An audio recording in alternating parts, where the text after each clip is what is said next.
अस्सलाम वालेकुम जी, this is रहीम अली ढिल्लों। आज की वीडियो बड़ी डिफरेंट है और बहुत ही इंपॉर्टेंट है और आई बिलीव कि ऐसी वीडियो पहले मैंने तो नहीं बनाई। इम्पॉर्टेंट क्यों है? वो इसलिए कि हमारे बीइंग एन एविकल्चरिस्ट बहुत सारे जो हमारे एविकल्चरिस्ट हैं और मैं खुद, हमें जो बहुत सारी बीमारियां बर्ड्स के अंदर आती हैं, जो प्रॉब्लम्स आती हैं वो फेस करना पड़ती हैं। लोग पूछते हैं और आपने देखा होगा कि मैं अपनी वीडियो के अंदर डिज़ीज़ को डिस्कस नहीं करता क्योंकि मैं एक्सपर्ट नहीं हूँ। तो आज मेरे साथ मेरे बहुत अच्छे दोस्त भी और बहुत अच्छे सीनियर लवबर्ड फैंसियर भी, और अबव ऑल ये DVM डॉक्टर भी हैं। He is a professionally by profession he is a veterinarian और गवर्नमेंट ऑफ पंजाब में सर्व भी कर रहे हैं बड़ी अच्छी पोजीशन पे, और इन्होंने MPhil भी किया हुआ है एनिमल पैथोलॉजी में। So I couldn't find better person than doctor Suhaib sahab, doctor Suhaib नज़ीर साहब। आप में से मोस्टली लोग इनको एज अ ब्रीडर जानते हैं, लेकिन शायद आपको नहीं पता कि पाकिस्तान के एविकल्चर के लिए ही इज़ अ ब्लेसिंग। क्योंकि मुझे जब भी कभी प्रॉब्लम आई और हमारे फेलो फेंसर्स को भी जब आई, तो डॉक्टर साहब से बेहतर मशवरा हमें कहीं से नहीं मिला। तो डॉक्टर साहब थैंक यू जनाब, आपने टाइम निकाला और ये एक बहुत बड़ी जो है ना ये फ़ायदा होगा लोगों को जो आज आप हमें बताने जा रहे हैं उसमें। थैंक यू रहीम भाई, सबसे पहले तो आपका बहुत शुक्रिया कि आपने मुझे इनवाइट किया। तो डॉक्टर साहब उसमें थोड़ा सा जो पर्पस था वो यही था कि आपसे रहनुमाई ली जाए, क्योंकि हम इश्यूज़ को तो डिस्कस करते हैं, उनकी जो सॉल्यूशंस हैं वो बहुत इंपॉर्टेंट है। और मेडिकेशन कोई भी इररेलेवेंट और नॉन प्रोफेशनल बंदा मेरे जैसा वो दे नहीं सकता। मेरे से लोग पूछते हैं तो मैंने सोचा कि क्यों ना आप ही को सामने लाया जाए और हम वो अब डिस्कस कर लेते हैं उन चीज़ों को जो हमारे एविकल्चर लवबर्ड फील्ड के अंदर और बाकी बर्ड्स भी जो बड़े जितने भी, अच्छा ये सिर्फ वीडियो लवबर्ड के लिए स्पेसिफिक नहीं है, ये सारी ओवरऑल एविकल्चर के लिए बड़ी यूज़फुल है। तो उसमें डॉक्टर साहब जो सबसे पहले मैं चाह रहा हूँ कि आप थोड़ा सा अपना वो बर्ड ब्रीडिंग का तो मैंने बता दिया कि आपको इतना एक्सपीरियंस चीज़ें होंगी, आप बीइंग अ ब्रीडर क्या समझते हैं कि कौन कौन सी जो बर्निंग इश्यूज़ हैं हेल्थ से रिलेटेड बर्ड के, वो क्या आ रहे हैं और हमें उसको किस तरह लेके चलना चाहिए? बिगनिंग कहाँ से एक न्यू फैंसियर को जो प्रॉब्लम आती है वो कहाँ से स्टार्ट होती है? देखिए, सबसे पहले जो है ना, सबसे जो मेन चीज़ है वो है बाइंग ऑफ बर्ड। कि एक न्यू फैंसियर है, उसको बर्ड जो बाई करना है, उसको कुछ बेसिक चीज़ें हैं जिनको कीप इन माइंड, उसे अपने जहन में रखना है कि मैंने बर्ड बाई करना है और कहाँ से करना है और किस तरह का बर्ड बाई करना है। तो बाइंग से रिलेटेड आप क्या कहते हैं, हमें किस तरह की जगह से और किस तरह के बर्ड्स बाइंग के टाइम देखने चाहिए in terms of disease? Okay, उसको चीज़ कह रही है। लेकिन सबसे जो मेन चीज़ है ना बाइंग ऑफ बर्ड, सबसे पहले तो आपने ये देखना है कि एक बर्ड को जब आप बाई करने जा रहे हैं हेल्दी बर्ड है, ठीक है। उसके बाद आपने ये देखना है कि आप बाई किससे कर रहे हैं, किसी ट्रस्टेड सेलर से बाई करें, ठीक है, एक हेल्दी बर्ड बाई करें। अब जब बर्ड आपने बाई कर लिया, उससे अगली चीज़ है उस बर्ड को आप अपने पास ले आए हैं, आपको नहीं पता कि आप बर्ड को हमने रखना कैसे है, तो उसमें सबसे जो मेन चीज़ है वो है क्वारंटाइन करना बर्ड को। अच्छा डॉक्टर साहब सॉरी, यहाँ पे मैं आपको बता दूँगा, हेल्दी बर्ड देखने के लिए कोई बर्ड हेल्दी है हमने क्या नोट करना है उसको? जी, हेल्दी बर्ड्स में अभी खरीदा नहीं, अभी खरीदना है, अभी खरीदना है। आप विजुअली बर्ड को देख रहे हैं और आपको नहीं पता कि किन किन चीज़ों को मैंने देखना है। एक न्यू फैंसियर के लिए बड़ा जो है हेल्पफुल होगा। जब आप बर्ड को बाई कर रहे हैं तो आपने सबसे पहले ये देखना है कि बर्ड की आइज़ को फोकस करना है कि बर्ड्स की आइज़ जो हैं वाइड ओपन है, राउंडेड शेप में है, क्योंकि ज़्यादातर इन्फेक्शंस के अंदर बर्ड की आई बॉल का जो है शेप वो चेंज हो जाती है, ओवल हो जाती है। तो आपने देखना है कि बर्ड की आइज़ राउंड है, वाइड ओपन है, ब्राइट है, ठीक है। उसके बाद आपने देखना है कि उसकी नॉस्ट्रिल्स जो हैं या उसके माउथ से कोई डिस्चार्ज तो नहीं आ रहा कोई, ठीक है। मतलब जैसे हम देखते हैं बर्ड को जुकाम सा हुआ है और वो थोड़ा सा जी म्यूकस सिक्रीशन नाक से या उसकी आई से या माउथ से कहीं से हो तो नहीं है। उसके बाद जो अगली चीज़ है कि उसके फीड्स और उसकी वेंट जो है वो क्लीन होनी चाहिए, ठीक है। फीड्स की कोई डिफॉर्मिटी नहीं होनी चाहिए, और अगर उसकी वेंट को देख रहे हैं तो उसमें वेंट की ड्रॉपिंग वेंट पेस्टिंग नहीं होनी चाहिए, क्योंकि अगर मोशन होंगे तो आपके बर्ड को वेंट पेस्टिंग, ये बहुत इंपॉर्टेंट है कि अगर वेंट एरिया के ऊपर अगर वो थोड़ी जैसे गंदी होती है तो हमें पता चल जाएगा कि उसको स्टमक का कोई इशू चल रहा है। फीदर्स देखने हैं उसकी, कहीं पे बर्ड की कोई प्लकिंग तो नहीं है, कैनाबलिज्म तो नहीं है बर्ड के अंदर कि सेल्फ प्लकिंग में बर्ड अपने बालों को नोचता है, वो चीज़ें तो नहीं है बर्ड के अंदर। उसके बाद फिर जो आपने बर्ड्स के अंदर देखना है, एक टर्म है डीमीनर का मतलब है कि बर्ड देखने में एक्टिव, ब्राइट और रिस्पॉन्ड टू सराउंडिंग, ठीक है। इस तरह का बर्ड आपने लेना है कि जो अपनी सराउंडिंग्स को जो है रिस्पॉन्ड करे, एक्टिव हो, ब्राइट हो देखने में, बड़ा चार्मिंग सा बर्ड। उसके बाद जो है आपने देखना है कि बर्ड को आप ले आए हैं, उसके बाद बर्ड को बाई की आपने ये चीज़ों को देखने के बाद फिर आपने ये देखना है कि बर्ड के अंदर कोई एक्सटर्नल पैरासाइट्स तो नहीं है। ठीक है, एक्सटर्नल पैरासाइट्स में आपकी माइट्स आ जाती हैं, वो आपने देखनी है। फ्लीज हैं, लाइसिस हैं बर्ड्स के अंदर, वो आप। अच्छा डॉक्टर साहब, माइट्स नॉर्मली नज़र नहीं आते जब हम बर्ड लेते हैं, कोई माइट नज़र नहीं आती, खासतौर पे अगर वो स्केली फेस या एयर सैक माइट्स हैं, तो उसके लिए कोई ट्रीटमेंट हमें करना चाहिए जब हम बर्ड खरीदें और घर लाएं, तो उससे पहले उसको अपनी मतलब क्वारंटाइन प्रोसीजर के अंदर कोई ट्रीटमेंट की जी मैं वो उसकी तरफ आ रहा हूँ क्वारंटाइन के अंदर। ये देखें, आपने पहले तो ये बर्ड को देखना है, इसके एक्सटर्नल पैरासाइट्स को देखना है, फिर आपने जब क्वारंटाइन में बर्ड को रख लिया है उसके बाद फिर वहाँ से कुछ और चीज़ें हैं जो आपकी शुरू होती हैं। आप बर्ड को ले आए, ये सारी चीज़ें आपने देख ली, बर्ड को क्वारंटाइन कर दिया आपने। सबसे पहले तो आपने क्वारंटाइन, एक सेपरेट क्वारंटाइन वर्ड जो है ना, ये डिराइव हुआ है, इटालियन वर्ड है क्वारंटीना से, ठीक है। तो इसका मतलब है 40 डेज। अच्छा, तो इसको हमने यहाँ पे 40 डेज कंसिडर नहीं करना है एक्चुअली, जो है ना। अच्छा, इस वर्ड का मतलब बेसिकली 40 है। 40 अच्छा, ये मेरे लिए नहीं पता, इटालियन वर्ड है, मींस 40। ओके, ठीक है। तो यहाँ पे हम एवी कल्चर के अंदर हमने ये देखा है कि हमने जब बर्ड को क्वारंटाइन करना है, एटलीस्ट जो है आपने बर्ड को 45 डेज क्वारंटाइन करना है, ठीक है। उसके बाद 30 डेज तक भी कर सकते हैं, लेकिन 45 डेज एटलीस्ट है आपने ये करना क्वारंटाइन। अच्छा, आपने बर्ड को जी सॉरी मैं आपकी बात यहाँ पे काट रहा हूँ, इंपॉर्टेंट चीज़ थी। क्वारंटाइन हमें से बहुत सारे लोग ये करते हैं कि बर्ड को अपने ही शेड में क्वारंटाइन करते हैं, तो क्या आपको अलग जगह पे करना है कि वो आपके शेड के अलावा एक जगह हो, ये शेड के अंदर क्वारंटाइन कर सकते हैं? देखिए, क्वारंटाइन का वर्ड ही जो है वो आपको बता रहा है कि बर्ड को आपने सेपरेट जगह पे करना है क्वारंटाइन। अगर आपने वहीं पे क्वारंटाइन कर लिया तो क्या फ़ायदा, तो फिर तो फ़ायदा ही नहीं है।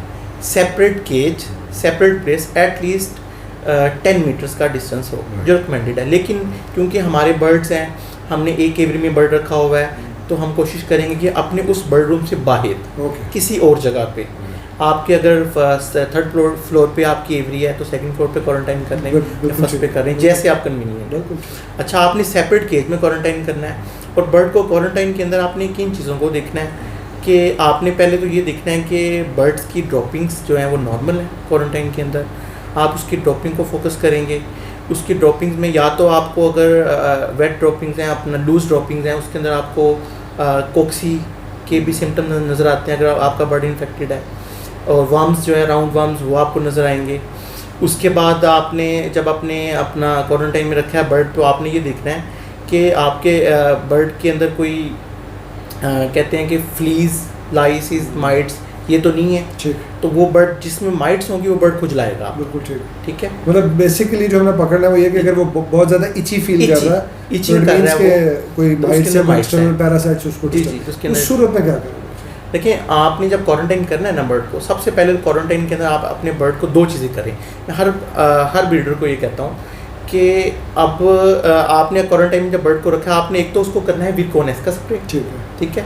सेकेंडली आपने उसको जो है माइट्स का भी ट्रीटमेंट करना है, वो एक अलग टॉपिक है, पूरी डिटेल में मैं डिस्कस करूँगा। तो अच्छा, ये हो गया। इसके बाद डॉक्टर साहब और क्या क्वारंटाइन के अंदर और हमने क्वारंटाइन में आपने ये चीज़ें कर ली। अब बर्ड को बेसिक में आपने उसका साफ पानी, साफ दाना, ये चीज़ें प्रोवाइड कर दी। अच्छा डॉक्टर साहब, अगर यहाँ पे लूज ड्रॉपिंग्स जैसे नॉर्मली हो जाती है, बर्ड आता है स्ट्रेस से, उसकी ड्रॉपिंग ख़राब भी थोड़ी सी हो जाती है, तो उसमें उस सूरत में फिर हमने क्या करना है? जी, अगर बर्ड को लूज ड्रॉपिंग है तो इसका मतलब है कि आपको बर्ड को कोई गट का इशू है, गट से रिलेटेड कोई इशू है। मोस्टली एंट्राइटिस होता है। एंट्राइटिस में आपका हेमरेजिक एंट्राइटिस भी हो सकता है, नेक्रोटिक भी हो सकता है। ये अच्छा डॉक्टर साहब, ये क्योंकि आप तो एक्सपर्ट हैं, आप ये समझते हैं और मैं भी थोड़ी बात समझता हूँ, इसको ज़रा एलैबोरेट कर दें कि ये एंट्राइटिस क्या है, आसान लफ्ज़ में। Enteritis actually it's a inflammation of inner lining of intestine. ठीक, इंटेस्टाइन में पेट की बेसिकली उसको अंदर की लाइनिंग की इन्फ्लेमेशन हो जाती है, उसे हम कहते हैं। हमने पहली मेडिसिन, हमें कुछ नहीं पता, मैं नया फैंसी हूँ, मुझे कुछ नहीं पता बर्ड के लूज मोशन आगे, मैंने पहली दवाई कौन सी दी? देखिए, उसमें मल्टीपल ऑप्शन है। सबसे पहले तो आपने रूल आउट करना है कि आपके बर्ड की जो ड्रॉपिंग्स आ रही हैं ये किस तरह की ड्रॉपिंग्स हैं। तो हमेशा आप अपनी ड्रॉपिंग्स को कंसल्ट करें अपने वेट के साथ। तो सब सीधी बात, ये एक और मैं आपसे रिक्वेस्ट यहाँ करूँगा। मैंने बहुत सारे वेट्स को किया कंसल्ट, इनफैक्ट मैं एनिमल जो हमारा हॉस्पिटल है वहाँ से मैंने उसके पोस्टमार्टम्स भी कराया। फिर मैंने एक वेट को ठीक पे करके घर बुलाया और उसको पे किया कि मुझे इशू बता, ऑनेस्टली स्पीकिंग, क्योंकि बीइंग अ ब्रीडर आप और बीइंग अ डॉक्टर आप उस चीज़, दोनों चीज़ों को मिला के एक चीज़ बता सकते हैं, लेकिन क्योंकि हमारे एनिमल जो एनिमल के डॉक्टर हैं उनका बर्ड्स का बीइंग एन एवियन इतना एक्सपीरियंस नहीं है, तो वो कुछ नहीं बता सकते। तो थोड़ा सा अगर आप इसको लोगों की आसानी के लिए बताएं कि ड्रॉपिंग को खुद से कितना हम देख के कुछ फर्स्ट एड फ़ौरन कर लें कि हमें डॉक्टर के पास ना ही जाना पड़े, क्योंकि इस वीडियो का मकसद भी है पास। इसमें फिर भी एक्सपर्टीज तो चाहिए आपको। जी ठीक है। तो एक लेमैन एक नया बंदा जो है वो फ़ौरन से तो नहीं डायग्नोस कर पाएगा। तो ये है कि आपने अगर देना है उसमें फर्स्ट एड के तौर पे आप एक मेडिसिन आती है एनकोस्टिन के नाम पे। एनकोस्टिन और ये कहाँ से मिलेगा? एनरोफ्लोक्सासिन प्लस कोलिस्टिन कॉम्बिनेशन है, ठीक है, ग्राम नेगेटिव बैक्टीरिया के लिए। ठीक है, ये कहाँ से डॉक्टर साहब हमें अवेलेबल? ये आपको चुबुजी से मिल जाएगी, ठीक है। और इस सॉल्ट अगर आपको स्पेसिफिकली ये ब्रांड ना मिले आईसीआई की ये मेडिसिन है, तो इसमें एनरो प्लस कोलिस्टिन है, तो आप इसी सेम कंपोजिशन में कोई और भी ले सकते हैं, एनरोसिन और एनरो प्लस कोलिस्टिन, ठीक है। तो स्पेसिफिकली ये तो एक हमने यूज़ कर लिया फर्स्ट एड के तौर पे। और अगर आपने स्पेसिफिकली जाना है एंटाइटिस के लिए, जो मेजोरिटी हमारे बर्ड्स में इशू आता है वो आता है टाइफाइड का, ठीक, फाउल टाइफाइड जिसे कहा जाता है, साल्मोनेलोसिस। जी ठीक। तो उसकी एक ड्रग ऑफ चॉइस है, उसे कहा जाता है फ्लोरफेनिकोल ड्रग ऑफ चॉइस है, ठीक है। उसमें मल्टीपल ब्रांड्स हैं, उनकी 10% 25% तक मार्केट में मौजूद है। नेफ्लोर है, नेफ्लोक्स है, एक नवान फार्मा है, एक सेलमोर है, उसके अलावा भी एक इसके अलावा फ्लोरामोन के नाम पे आती है मेडिसिन। ये मल्टीपल आप यूज़ कर सकते हैं। जी ठीक है। यानी कि हम ये सॉल्ट्स इनको बता देते हैं, हम अपने जो व्यूअर्स हैं वो देख लेते हैं, और उस सॉल्ट में जो भी मेडिसिन उनको मिल जाए वो यूज़ कर सकते हैं। अच्छा डॉक्टर, जो ह्यूमन मेडिसिन का हम यूज़, अच्छा उसके साथ फिर जब आपके बर्ड को ड्रॉपिंग का इशू आ रहा है, ये मेडिसिन के साथ आपने उसको डिहाइड्रेट, आपका बर्ड जो है डिहाइड्रेट हो गया है, आपने उसको डिहाइड्रेट भी करना है। तो उसके लिए आपको उसको मिनरल कंपोजिशन में कोई आप या तो स्पार्क यूज़ कर लें, ठीक है। अच्छा डॉक्टर, स्पार्क हर जगह अवेलेबल नहीं पाकिस्तान में, और कुछ लोगों के लिए एक्सपेंसिव भी है, तो इसका स्पार्क के अल्टरनेटिव में हम ओआरएस यूज़ कर सकते हैं। ओआरएस यूज़ कर सकते हैं। ह्यूमन साइड पे एक आता है पेरिट्रॉल के नाम, पेरिट्रॉल, बिल्कुल वो भी यूज़, चिल्ली कंपनी का, वो बड़ा इकोनॉमिकल सा है। उसकी क्वांटिटी नॉमिनल सी होनी चाहिए, एक अंदाजे से नॉमिनल सी, कोई एक पैकेट है वो आपको कोई 7 से 8 लीटर पानी में वो डाल के बना सकते हैं, वो बड़ा सेफ है, उसके बहुत अच्छे रिजल्ट हैं। ठीक, पेरिट्रॉल। ठीक। अच्छा डॉक्टर साहब, दूसरा ये बताइएगा जो ह्यूमन मेडिसिन, मैं पहले क्या करता था और अभी भी सम टाइम, जैसे फ्लैजिल है या वो एक एंटामिजोल है, जब बेसिकली बर्ड का पेट ख़राब हुआ और मुझे नहीं समझ आ रही तो मैं थोड़ी सी वो यूज़ कर लेता था अंदाजे से, क्या वो ठीक है ह्यूमन मेडिसिन यूज़ करना? देखिए फ्लैजिल जो है ना मेट्रोनिडाज़ोल एंटीप्रोटोजोन, आपको अब पता ही नहीं है कि अगर तो आपके बर्ड को वो, तो देखिए आपके बर्ड को अगर प्रोटोजोन इन्फेक्शन है तो वो तो काम कर जाएगी। अगर वो प्रोटोजोन इन्फेक्शन नहीं है, ठीक है, आपको बैक्टीरियल इन्फेक्शन है जिसमें ग्राम नेगेटिव बैक्टीरिया जो फाउल टाइफाइड काज करता है, साल्मोनेला है, ठीक है, फिर इकोलाई इन्फेक्शन है, वो भी आता है आपके ग्राम नेगेटिव बैक्टीरिया में, तो फिर वो आपकी वो ड्रग काम नहीं करेगी वहाँ। तो मुझे अब इस माइट्स पे मेरा ख्याल हम चलते हैं कि माइट्स की ट्रीटमेंट ओवरऑल स्टडी की कैसे करनी है, जो बच्चे निकले हुए उनकी कैसे करनी है, कितनी देर बाद रिपीट करना है, कौन सी मेडिसिन यूज़ करनी है, उसके बारे में। देखिए माइट्स जो है ना, मैंने रहीम भाई ये देखा है कि एक बहुत बड़ा चैलेंज रहा है हमारा पिछले कोई 2 से 3 साल से ना, माइट्स का बहुत ज़्यादा इशू आ रहा है लोगों को, और हम लोगों को पता नहीं चल रहा। हमारे पास चिक्स की बहुत ज़्यादा मोर्टेलिटी हो रही है, तो मैंने उसमें ये देखा है कि जो माइट्स है ना, हाई चिक्स मोर्टेलिटी करती है। अगर आपने अपने माइट्स को, बर्ड्स को प्रॉपरली ट्रीटमेंट नहीं किया माइट्स का, और जो आपका ऑफ टाइम है ना, सीज़न जब आप अब इस वक्त आप ब्रीड ले रहे हैं, कुछ लोगों की ऑलमोस्ट बॉक्स उतर चुके हैं, तो ये बेस्ट टाइम है अगले कोई 3 को माह, क्योंकि ब्रीडिंग टाइम भी यही है माइट्स का। ओके, हाई ह्यूमिडिटी और हाई टेम्परेचर में वो बेस्ट जो है ना उनकी ब्रीड होती है। इस टाइम पे इनको कंट्रोल करना है, जो ये टाइम है ना, ये क्रूशल टाइम है अपने बर्ड्स को प्रिपेयर करना। अगर एक आपने अच्छा और कामयाब ब्रीडिंग सीजन गुजारना है ना, तो सबसे जो इम्पोर्टेंट चीज़ें हैं वो है माइट्स। हर बीमारी के स्प्रेड के अंदर माइट्स का बहुत ज़्यादा होता है। और डॉक्टर साहब, माइट्स किस किस टाइप की और बर्ड की किस किस चीज़ को डैमेज कर रही है? मल्टीपल टाइप्स हैं माइट्स की, ठीक है। तो उसमें आपकी रेड माइट्स आती हैं, फीदर माइट्स आती हैं, और उसके अलावा आप कह लें कि स्केली फेस माइट्स हैं, स्केली लेग माइट्स हैं, 8 सैक माइट्स हैं, मल्टीपल टाइप्स हैं। अच्छा, ये जो फेदर माइट्स की बात कर रहे हैं, मुझे इसके बारे में नहीं पता था, कुछ अर्सा पहले आपने बताया। बर्ड की जो फेदर की रेफरेंस होती है, जैसे कटे कटे होते हैं, तो वो फेदर माइट्स हैं, उसकी कॉस्मेटिक अपीयरेंस को ख़राब करती हैं माइट्स। और सम टाइम जो बर्ड को हम देखते हैं कि वो सांस ठीक नहीं ले पा रहा, और हम उसको समझते हैं कि उसको रेस्पिरेटरी इशू है, बेसिकली वो भी एयर सैक माइट्स उसके अंदर चली गई। जी जी राइट, बिल्कुल। और स्कैट से ही उसकी वो स्कैट से ही उसे कहते हैं टेल बोबिंग। एक उसमें टिपिकल साइन आता है, लेबर बिंग तो बर्ड कर रहा है, टेल बोबिंग भी कर रहा है। वो बर्ड स्टिक पे बैठा हुआ उसकी टेल से मूव कर रही होती है और साथ विस्लिंग साउंड आपको नजर आएगा। कभी भी इस तरह के बर्ड को आप बार बार पकड़े ना, उसको स्ट्रेस में ना लेके जाए। वो बर्ड आपका कह लें कि विद इन नो टाइम जो है ना आपके सामने एक्सपायर हो जाएगा। तो बेहतर है कि आप इस तरह के बर्ड को जब भी देखें, हल्की सी विस्लिंग आपको नजर आती है, फ़ौरन से उस बर्ड को स्कैट अप्लाई करें। और डॉक्टर साहब वही जो आपने हमें बताया क्वारंटाइन वाले टाइम के अंदर जो हमने वो 3 मेडिसिन, विरकोनस वो तो एंटीवायरल है, वो यूज़फुल है ही है, फिर सेगुआन जो कि माइट्स किलर है, और एवियन इंसेक्ट लिक्विडेटर, ये तीनों ही हम एज पर जो उनकी प्रिस्क्राइब्ड है उसी क्वांटिटी के हिसाब से उसी क्वांटिटी के हिसाब से, लेकिन आप वेरी कर सकते हैं। आप डिपेंड करता है कि आपके पास कितनी स्वीटी है माइट्स की। कुछ लोगों के मेजोरिटी हमारे जो ब्रीडर्स हैं जिनको नहीं पता, उन्होंने कभी ट्रीटमेंट किया ही नहीं होता माइट्स का।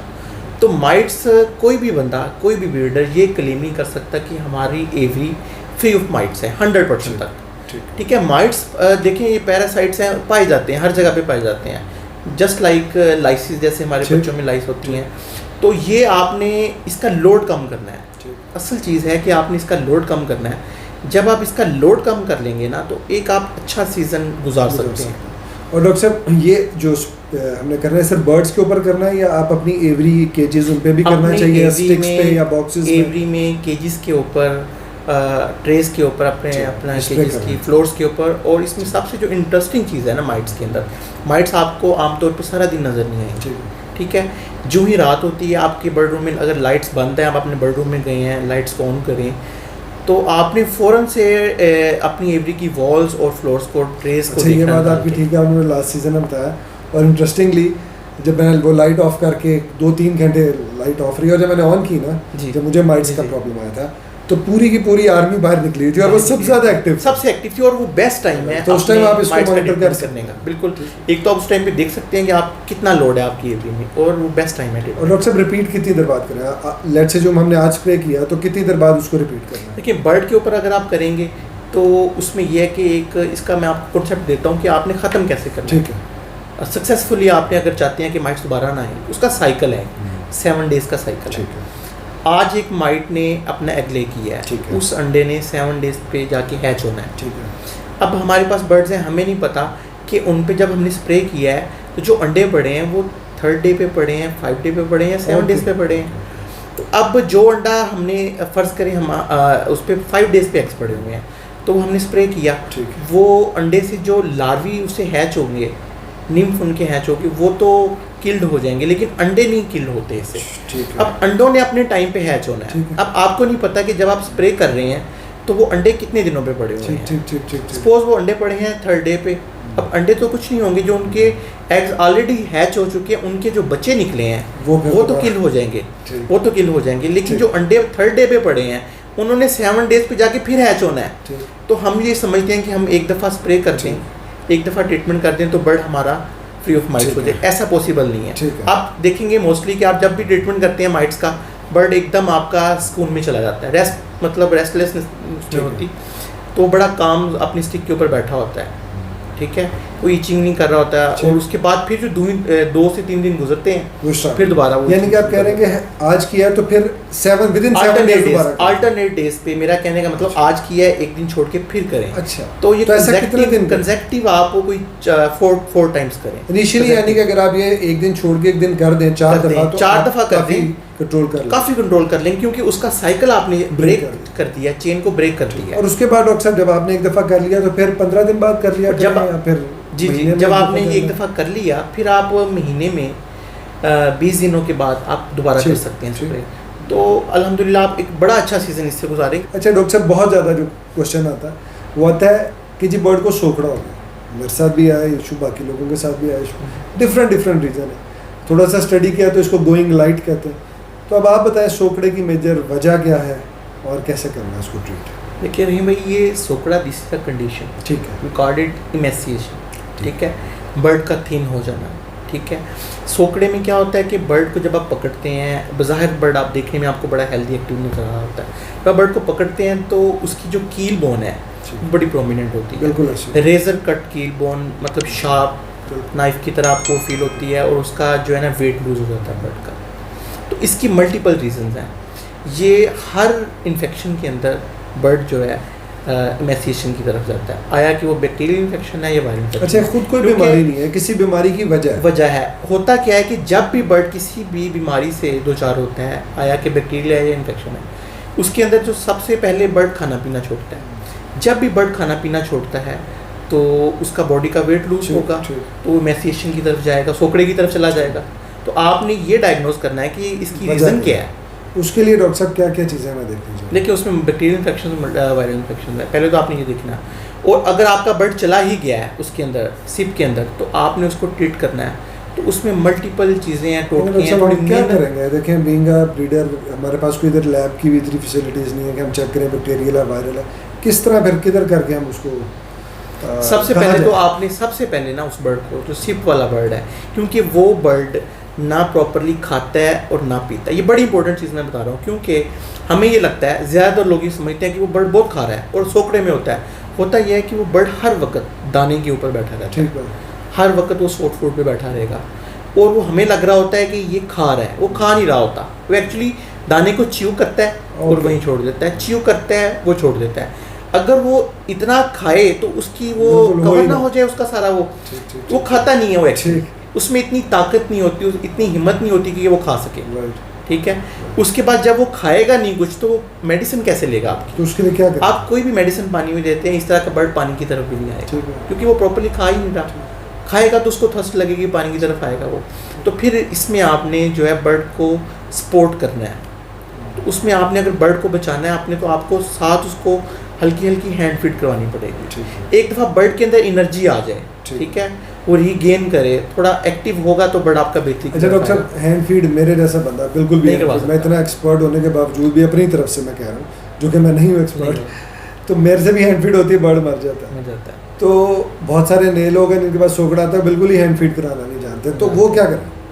देखिए, ये तो पानी में फिर दें मेडिसिन, पानी में मेडिसिन दें, कुछ ना कुछ तो बर्ड पानी में तो हर बंदा दे लेता है। तो पानी से हट के, अगर आपका बर्ड पानी पे भी ठीक नहीं हो रहा, तो ये आपको एक्स्ट्रा स्ट्रगल करनी पड़ेगी। क्या ऐसी सोकड़े के लिए बेसिक क्या मेडिकेशन करें? अगर हमें कुछ नहीं पता कि बैक्टीरियल है वायरल है, तो क्या मेडिकेशन करें? वायरल तो देखें, किसी वायरस का देखिए, they are no treatment for virus. Antibiotics are just for bacterial infection. कि बैक्टीरियल इन्फेक्शन में आपके एंटीबायोटिक्स काम करेंगी, ठीक है। वायरस एक्चुअली जो है बर्ड की इम्यूनिटी को बहुत डाउन करता है, ठीक है ना। तो अब आपने उसका ट्रीटमेंट करना है, आपने पानी के अंदर बैक्टीरिया एंटीबायोटिक्स देंगे हम, कौन सी सी बात है। उसमें आप फर्स्ट एड की एक मेडिसिन आती है, ट्रिपल सी जो वीटाफार्म की है, वो हम अपने शेड में रखें। आपको किसी चीज़ का नहीं पता, आपको नहीं पता कि आपको बर्ड किस इन्फेक्शन में इस वक्त है, तो आप सबसे पहले उसको वीटाफार्म की। जी ठीक है। अच्छा डॉक्टर साहब, मैंने ये भी नोट किया कि समटाइम कुछ बर्ड्स को वो फंगल इन्फेक्शन भी होता है, तो उसमें निलस्टैट जो ड्रॉप आते हैं वो भी इफेक्टिव है, वो डाल सकते हैं, बिल्कुल उसके एंटीफंगल है। और वो जो लाइजोविट जो मेडिसिन है, लाइजोविट के जो है ना, यहाँ पे रहीम भाई मैं बताऊँगा, आउटस्टैंडिंग रिजल्ट्स हैं। हम एक्चुअली ना ज़्यादातर जाते हैं अपना एवियन साइड के वाइटामिन्स और इन सारी चीज़ों पे, तो पोल्ट्री में हमने इसको यूज़ करके देखा है कि लाइजोविट के बहुत अच्छे, एक्चुअली है क्या, ये बी कम्प्लेक्स कंपोजिशन है, लाइसिन है और बी कम्प्लेक्स है, B1, B2, B6, B12 है। तो इससे बर्ड्स के जो है ना, कह लें कि वेट बहुत अच्छा गेन होता है, मैंने ये देखा है। अच्छा डॉक्टर साहब, ये कर सकते हैं कि एक सोकड़े वाला बर्ड, अब हमें कुछ नहीं पता, तो हमने ट्रिपल सी भी डाली जो उसकी रिकमेंडेड डोज है, लाइजोविट भी डाल दी थोड़ी सी वाटर में, डजन से पानी में ही, ठीक है, और निलस्टैट अगर फंगल है वो भी डाल दें। दो कई अब हम कर तो डरबे ही रहे हैं, लेकिन नए बंदे को एक्चुअली पता है कुछ नहीं, तो उसने तो डरबा ही करना है, ठीक है, ये भी डाल दें। और मैंने जेटी पार का भी रिजल्ट देखा कि जेटी पार को भी अगर ऐड किया तो उसमें भी रिजल्ट मिलता है। क्या ये जो 3-4 मेडिसिन की जो स्पोर्टिव थेरेपी कर देनी चाहिए? कर देनी चाहिए। देखिए, ये है स्पोर्टिव थेरेपी, एक्चुअली उस बर्ड को हमने सपोर्ट करना है। जेटी पार आपका लिवर टोनिक है, लाइसोविट मल्टीविटामिन है, ठीक है, कोई भी ऐसी चीज़ नहीं आप डाल रहे, फर्स्ट एड की मेडिसिन दे रहे हैं उसके अंदर, ठीक है। तो अगर कोई बैक्टीरियल इन्फेक्शन है तो उससे रिकवर करें। तो डॉक्टर साहब, ये एक डी जो पानी की होती है, जो गलबन 200 ml की होगी या 150 ml की होगी गलबन, उसमें कितने ड्रॉप्स या कितने ml डालनी चाहिए? एक डी पोर्ट में आप 4 to 5 ड्रॉप्स लाइसोविट के डाल सकते हैं, और इसी तरह जेटी पार के जी बिल्कुल, क्योंकि ये आपने जो हमें चीज़ बताई है, ये 4-5 चीज़ों का कॉम्बिनेशन एक नए बंदे को ना बिल्कुल उसको कुछ नहीं पता, वो डायग्नोज नहीं कर पाता, समटाइम हम भी नहीं कर पाते, तो ये चीज़ मैंने देखा काम कर जाती। जी, मैंने अल्हम्दुलिल्लाह भाई बहुत सारे बर्ड्स लोगों की रिकवर की है इसी वजह से। तो आप टाइमली बर्ड को देख लें कि ये बर्ड सिप में जा रहा है, उसको उसी वक्त पकड़ के उसकी ये ट्रीटमेट करें।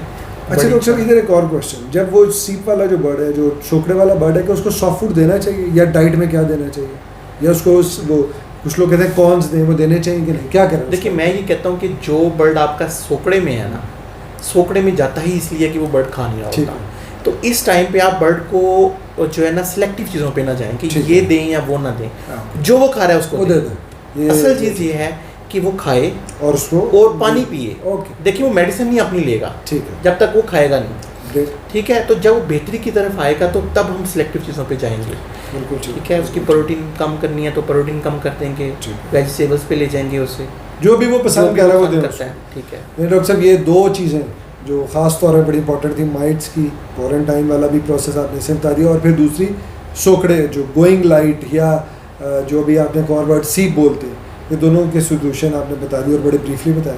तो थैंक यू, ये इस टॉपिक के लिए ये ज़बरदस्त हो गया।